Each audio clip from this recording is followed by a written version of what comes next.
Ladies and gentlemen, I am joined today by the great Jack Huston. Jack, thank you for joining me on Yo, That's My Jawn. Thank you so much, Nate. It's a pleasure to be here, man. I am super excited to talk to you because I have been a enormous fan of yours for quite some time, starting clearly with Boardwalk Empire, and I've been keeping my eye on most of the cast because I feel like that's a real underrated, unappreciated gem. And timing wise, I just think it came a little too late in the early boom and a little too early in the streaming boom. But I've been waiting to see what was next from you, and I've been following you. And I was bummed when you didn't get Star Lord. I thought you would have been an amazing Oh, Star you're Lord. so sweet. Um, Oh my God.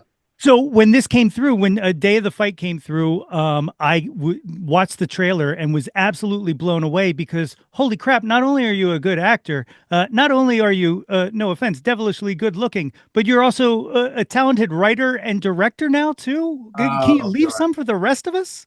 That is so nice of you to say, man. Thank you. Thank you. Thank you so much. So like was you come from a lineage of just incredible filmmakers and writers and actors and actresses.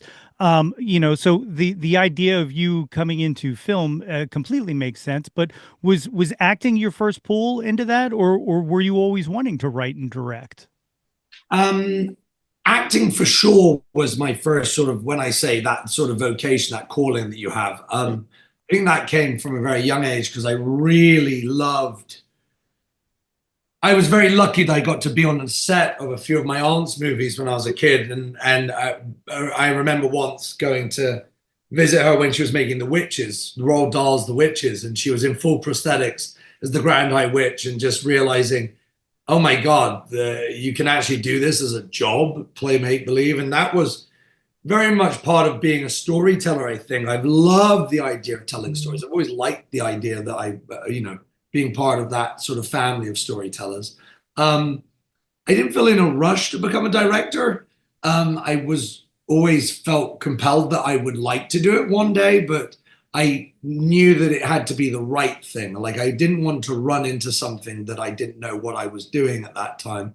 And I've had like a good 20 years, luckily, in front of the camera where I've got to be around a lot of films and film sets and directors and actors and develop these relationships and really watch and be a student of film. So when I conceived this as an idea, it wasn't that I wanted to tell it. I had to tell it. I had to be the one to tell the story because it came from my heart. And I loved it. And I loved this story of what we created. And yeah, it was a beautiful thing that I even got the opportunity to make this movie, even though it's been the hardest and toughest and craziest journey of my life. But blood, sweat, and tears. But when you love something as much as I love this, it was every day was worth it. Was there any moment in time when you were in the process of writing or putting the pre-production together or whatnot? Did you have any thought at all of taking on the role of Mikey yourself, or was it always just going to be behind the camera, no hybrid? God, it's so fun. I wrote every word for Michael Pitt, every single word of that script. I could imagine nobody else but him speaking those lines. It's lovely when you have that as well because I think it's very hard. I take the acting part so seriously that it's almost all encompassing. Like if I know I've got a day of work, I can't get it out of my head. That's all I'm focused on is like the truth, get the character. What am I working on? I think in this situation, because of the story and it being such an intimate portrait, um, I needed to be available for everybody. And that's like in front and behind the camera. It was a whirlwind 20-day shoot. We got some miraculous people to somehow agree to come and do the movie, which was absolute dedication from my side that I wanted to be available for anything, any question. And it was, I was lucky that I got to write this during the pandemic when nobody was working. So I completely focused all of my attention on crafting the script, the screenplay, getting it to a place where I knew almost every frame, every cut, every idea, what was going to happen, the music, the beats. So I could go into it and be very confident about the film I wanted to make and find the right group of people surrounding me that were also on that exact same page and understanding of what the type of film, which is a throwback to films that aren't really made like this anymore. It's homage to a time in cinema where it was all about feeling, it was all about character and study there. um, I think we're at a bit of a crossroads in our business, that there aren't enough of these, smaller movies, independent movies that are just filled over, brimming with heart and some of the most beautiful performances, but they're not given the opportunity to reach a wider audience. And I think audiences are still desperate for stories like this, because they're the stories that made me want to be a filmmaker, that made me want to be an actor. And the human condition doesn't change. We want to relate to a person on screen. We want to relate to what they're going through. We want to feel something deeply. So I feel it's very important that we sort of band together and prove to the business that these movies aren't dead. These movies do have a place in cinema history still. Yeah, it is definitely a throwback because one of the things that I absolutely appreciate about the film, and one of the things that I think takes somebody who appreciates cinema, not just in front of the camera but behind the camera, is how patient you allow the scenes to breathe and to live in a scene. I think about the opening alone, like, which probably would end up as like a, what, 1 minute montage in a standard megaplex film or whatnot, but you allow us to spend time with the characters. They, and like you said, they feel relatable, they feel like people I know, like I know those guys, you Yeah. know and it's a beautiful thing. Yeah, no, it's very important. I love that you say that, because you're going on such a journey. You're trying to create a life in a day of this guy, Irish Mike. Um, it's sometimes is almost like direction. Sometimes it's what they don't say says it all. So those moments of silence, of seeing those rather pensive, thoughtful moments, those moments of introspection, can be beautiful, because we're witnessing a character come to life in front of our eyes, and we want to go on that journey with them.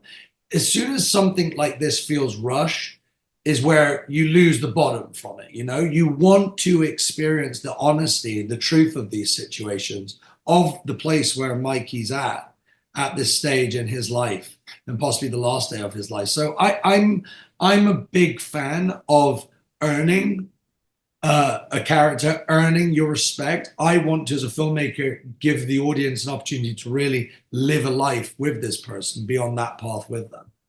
For sure. For my last question here, though, there's, you mentioned Michael Pitt, who is absolutely phenomenal in this, and I really hope that people pay attention, and I really hope that this gets in front of some eyes, because Mm, it's definitely like a performance that just showcases how brilliant he is. But yeah, no scene to me hits more than the scene between him and Joe Pesci. And I won't spoil what happens in it, but yeah, my God, I sat there like speechless, because you see a side of Joe Pesci that you don't regularly expect, I guess, in a film, right? And you see Michael not just go toe to toe, but be able to, like, just command the screen and your attention. Like, there is no picking up your phone, there is no leaning over and saying something to someone. You're just sitting there enthralled in a yeah. moment, and it's amazing you were able to capture something like that. Oh, that's so kind of you to say. I mean, it's a real kudos to those two actors. Joe's able to convey everything without saying a word. I mean, what he does in that scene is just miraculous. But putting those two together, it was one of those magical moments on set where, even a whisper, a pin drop would have broken what was being created in front of us. It was such an honest, heartbreakingly, beautifully honest moment between two actors that can only be created in that sort of situation where it's like, dare I whisper, dare I say cut. It was such an amazing Joe, we needed an actor who their history there almost precedes them, because when you find him in the nursing home, he's not what he once was. But we've talked about him in such a way that's rather sort of like overbearing, abusive father that it's such a contrast of what you do see, but you needed to believe that history.